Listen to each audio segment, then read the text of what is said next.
welcome. This will be my spoiler review of the 1984 video game Cloak and Dagger, based on the movie, if I understand correctly. And the game, I believe, is rated E for everyone, so this video B. And yeah, I kind of love this little game. So I played this through the Atari 50, the anniversary collection, and I am not going to restate here the basics of arcade games. I recommend my video on Space Harrier 2 for that, so that I do not repeat myself. I guess I'll very briefly note, so in some ways this is very different from the movie, as video games were wont to be back then. I remember enjoying the movie fine, like 30 years ago or something when I watched it, and it's one of those where, like, yeah, the way they made video games back then, you really couldn't have made one that was just like it. I don't think that it would necessarily. I wouldn't even rule out. Maybe there is a game much more similar to the movie, by today, and certainly I think an argument could be made that that movie deserves it. There's just enough there. It's not like best thing ever, but. And I think this is a good place to just very briefly do a video recommendation. So if you haven't already watched, there was fairly recently the excellent Girl on Film video, The Fashion of Horror, Frankenstein and His Bride. That video is not necessarily rated E for everyone, but okay. And it's certainly not particularly relevant. So, let's see. Yeah, basically the game is you making your way through a facility, and there are, various dangers in your path. So yeah, you play as like a spy, I think, and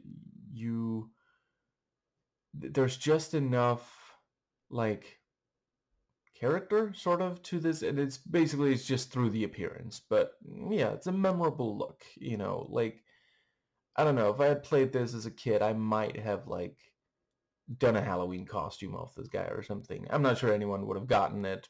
I guess right after it came out, maybe, but and the yeah, so basically it's a twin stick. You move on one and shoot on the other. And for those who don't yet know what that means, yeah, you can move and shoot in, so the four main directions: up, down, left, right, but also at angles. And I gotta say, I haven't played a huge number yet, but I do think these are some of the ones that have aged the best, because that really is something that's still very popular type of game, is where you can move so freely and also doesn't have to be shoot, but attack, perhaps especially with some kind of ranged weapon, this freely as well. Yeah, the twin stick shooter is still popular from what I understand. I'm not keeping as close an eye on video gaming today, but I read a bunch of reviews. I feel like I fairly frequently come across twin stick shooters. And other than the shooting, you can carve your way through levels using the shooting, because a bunch of the environment, I guess maybe almost all of it, is destructible.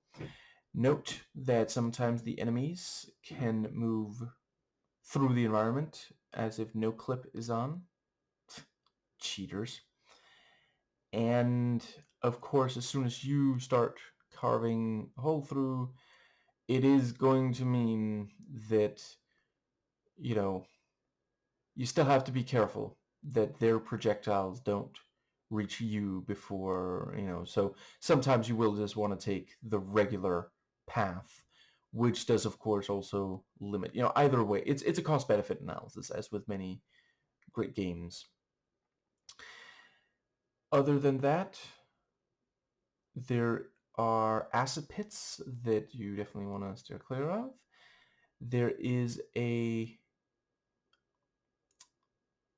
There's something you can ignite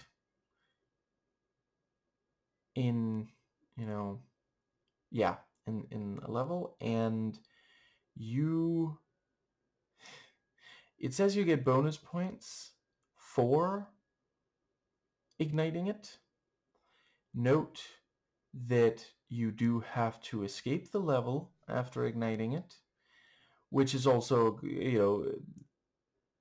I feel like they did a good job balancing, because it's just close enough to the exit that as long as you have taken out the enemies, and I don't think that the enemies respawn or anything, once you've taken out the enemies in a level, and you can see an entire level at the same time as with many other arcade games, yeah, once you've done that, and the igniter, also note, I mean, it doesn't have like the hugest range, but it's also not, you don't have to be right next to the thing you're igniting. You can probably deduce what it is you ignite, but I don't know. I feel like I've heard that there are certain words you should avoid saying on YouTube, so I'm trying to be good. I'm trying to be a good boy.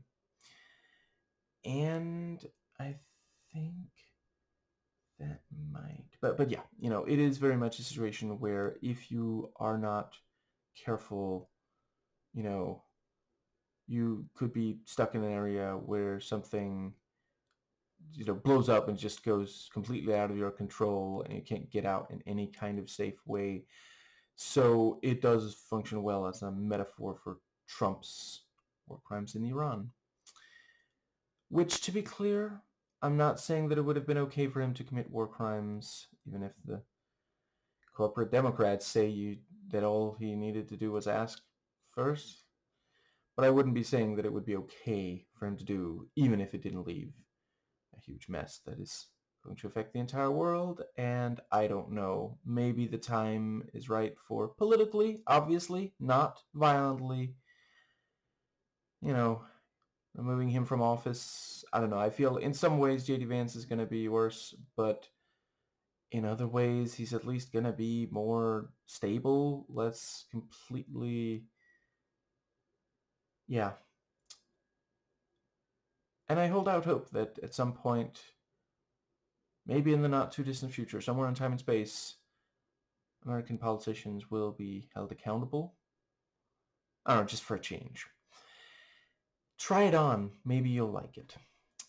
And anyway, to get back to the game, the camera is entirely static. It's at a side view. And the levels are not quite mazes necessarily, but there's enough, they don't need to be. The enemies move fairly freely. I did appreciate that. They don't seem to only move, like, sometimes they will move towards you, and certainly they will try to attack if they are close enough and such, but sometimes they move in a way that seems less, like, I'm not sure I would say they ever encountered an enemy moving in a way that just made zero sense at all. But yeah, sometimes it feels like, oh, this is just like they're just kind of pacing or something. And the controls, it's very easy to get an overview. It's just igniter, and then the four for move. Yeah, four for moving, and if you combine two of them, you move at an angle. And another four for shooting, which on the keyboard translates to, igniting is space, movement WASD, shooting the arrow keys. Now, yeah, it is, as with many of these games, ultimately, very straightforward. It's a simple gameplay loop, but it is kind of addictive. Like, you really get into it. The enemies, there's this enemy spy, I think it is, who, shoots. And again, there's just enough personality there. And right, I also thought they did a good job making it very clear. I was never visually unsure of if what I was looking at was a projectile or not. And I think that is basically... Yeah, so it is linear. You start in one spot, you have to get to the exit in another. It is also always super easy, barely an inconvenience, to tell where it is you're supposed to go and how to get there. And yeah, like with fairly limited means, it does really feel like, yeah, you're escaping a facility full of enemies, their spies, your spies, something along those lines. And yeah, so the graphics, there are certain limitations, but with emulation today, it runs completely smoothly. I don't think there were any bells and whistles on this one, rewind and save states and that sort of thing, which is not it's not really missed, And yeah, not a huge, amount of different colors, but they use what they have fairly well. There's this neat animation on the acid pit, for example, that makes it feel like we really are looking at a vat of bubbling acid, which, took some creative thinking back then, because they really, and if you just sit down and just take a look at it for several seconds, you do immediately see through the illusion. But it was also, this was a time where video games were not necessarily about illusion so much as just conveying something and then just having fun, a high score chasing kind of thing. And yeah, the audio, like, there's just enough oomph to explosions, shots, that sort of thing. Right, it's one hit kill for you and enemies, and they of course outnumber you at the start of a level. And yeah, the music also does a good job of getting you, tense. And it finds a good balance between being challenging and fun. For an arcade game, it is of course quite... It's very challenging for... If you've never played an arcade game before, they do tend to be challenging. Did not run into any bugs or glitches. And I thought they did a pretty good job of the setting being just enough of getting enough out of it. And yeah, the level design, they did a good job on making them... There's just enough, like, it's... Yeah, they're distinct from each other. And I think that does pretty much cover... Yeah, I think they did a good job on balancing the... what's the word? The... how much you have to plan versus how much you have to react, because once again, enemies, like, I'm not sure there's any what's the word, any barrier between enemies and you, even if there are between, for when you move towards them. But at the same time, the enemies aren't necessarily going to immediately, certainly not all, try to get to where you are. So yeah, I think they did a good job. That whole... Yeah. I rate this 8 quickly escaping spies from a larger number of enemies, providing good challenge and very memorable gameplay. I'm not sure I've played any game ever that I would say is just exactly like this one.